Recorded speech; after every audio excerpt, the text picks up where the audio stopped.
dream was to have people sitting and having wine while we cooked, and we get that every week. That happens. So it happens every week and we love it. Winning. 2 years ago, I designed the master plan for Reuben and Elee's 2-bedroom apartment here in Potts Point. You might remember this apartment was a total time capsule with immaculately preserved mid-century furniture and pristine wallpaper. They moved in a year ago and have kindly invited me to come and see the transformation.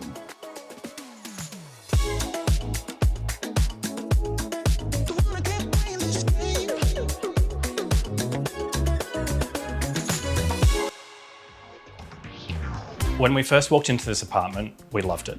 It was entirely untouched. And I had like a very good feeling about the bones of this place.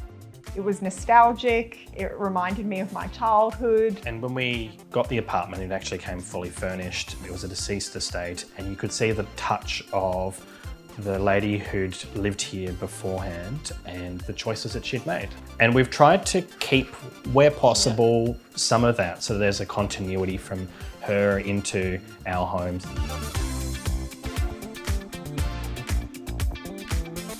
One of the kind of ideas we were quite stuck on was not adding in a hallway.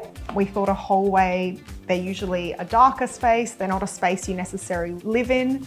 And so with that, we knew we wanted to bring the kitchen out into the light, out into the open, but we had what is now, I think, a misguided kind of plan to create an L-shaped open space with one of the bedrooms being maintained as it was, as a kind of a master bedroom, and having a kitchen, dining, living area as an L around it. One of the big things for us was fixating on the logistical difficulty of moving services. So the kitchen was out the back.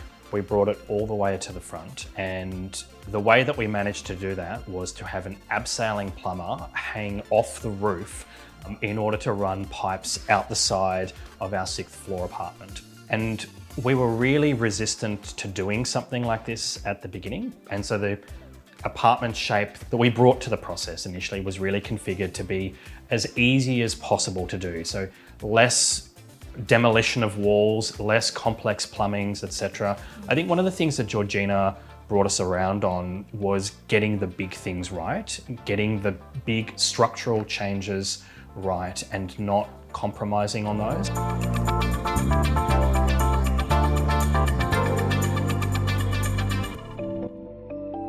I had a bit of an emotional reaction when I saw Georgina's plan because it was quite different from the plan that we'd brought in. And I think that actually kind of shows the value of the process. The gap between what we had and what she produced was a knowledge gap, it was an experience gap, and it was something that we actually couldn't see on our own. Yeah, I think probably, shock and there was some kind of like, I don't know if it was anger, but just almost like a like a little child being like, no, I like our idea. You know, just we had come in with so much thought before. There was a point in one of the conversations where I realized the shibboleths I'd been holding onto were wrong and Georgina was actually right. And it actually was quite a relaxing moment because I realized I didn't need to fix it all myself. Yeah, so come on through. This was, as you probably remember, the old kitchen. I do.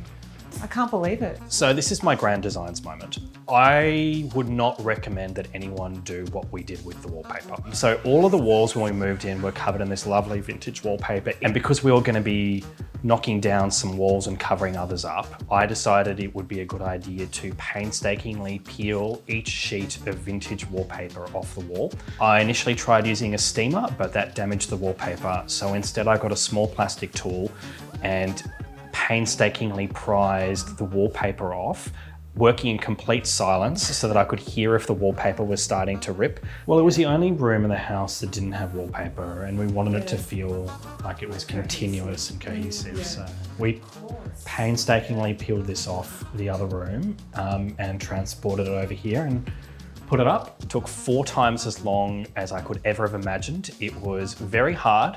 I gave myself carpal tunnel, but it was also in the end worth it. We did set off the fire alarm in the building, yeah, with the wallpaper steamer. And when I say we, I mean Reuben, but I was present and we all had to evacuate because you can't turn off the smoke alarm in old buildings. It goes to like a centralised alarm system. So that was a great way to meet all the neighbours.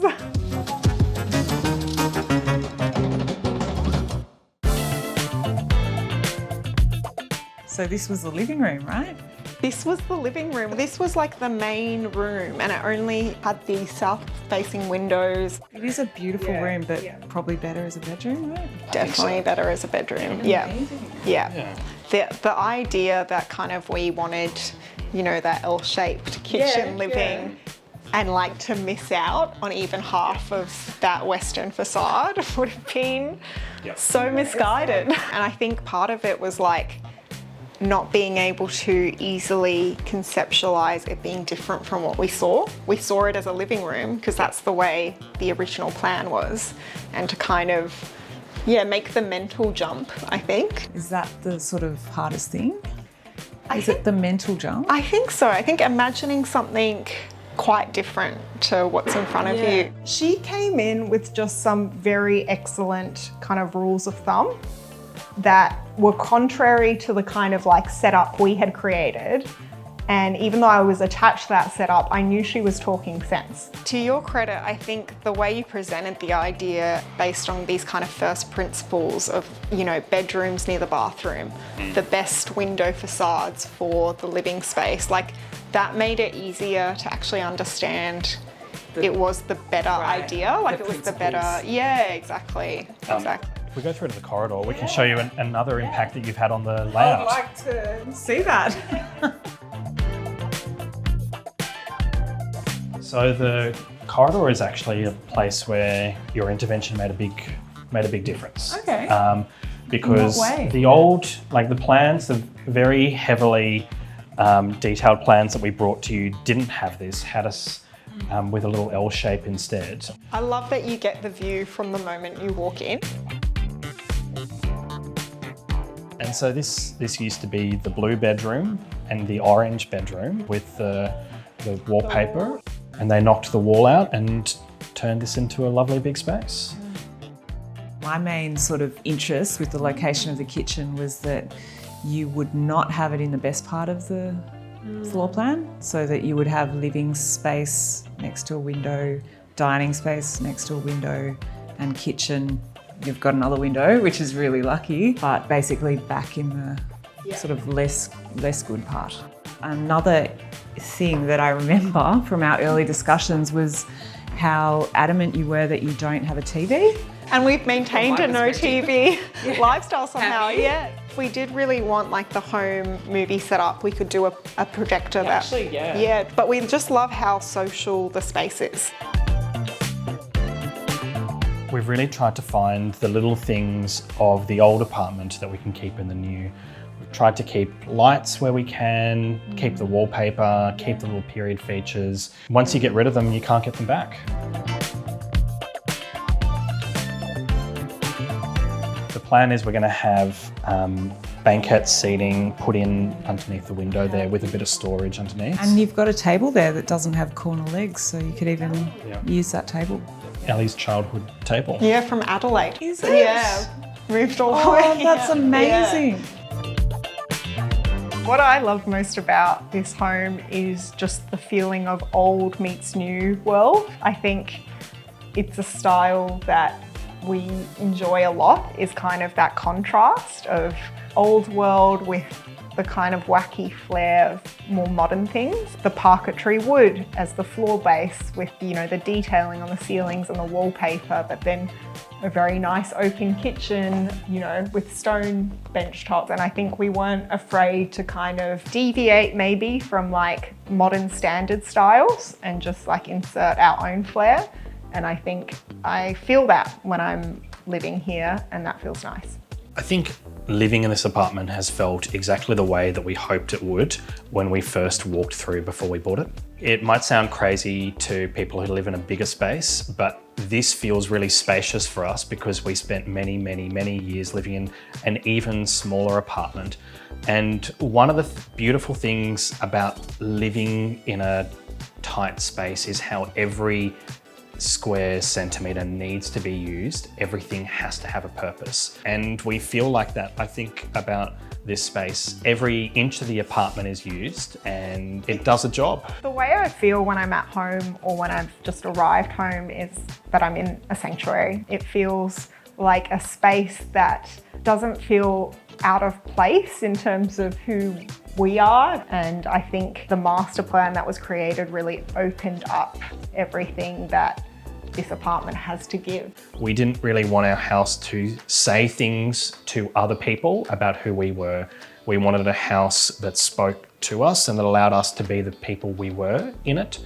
And I think the process with Georgina really helped us do that. The audience for this house is us, and we really like the performance it puts on for us. I'm so grateful to see it and to see what you've done with it. Like, I left it a long time ago and this is what you've done in the meantime. It's incredible. Yeah. It's a real testament to you both and your relationship. The thing that I loved about working with Georgina was just her candidness, and that energy was so clear with Georgina. It really shone through. She's got a lot of integrity in kind of her craft and what she does, and that just creates a lot of trust. And I think also with that trust, you feel you can relax a bit and like just have fun with it.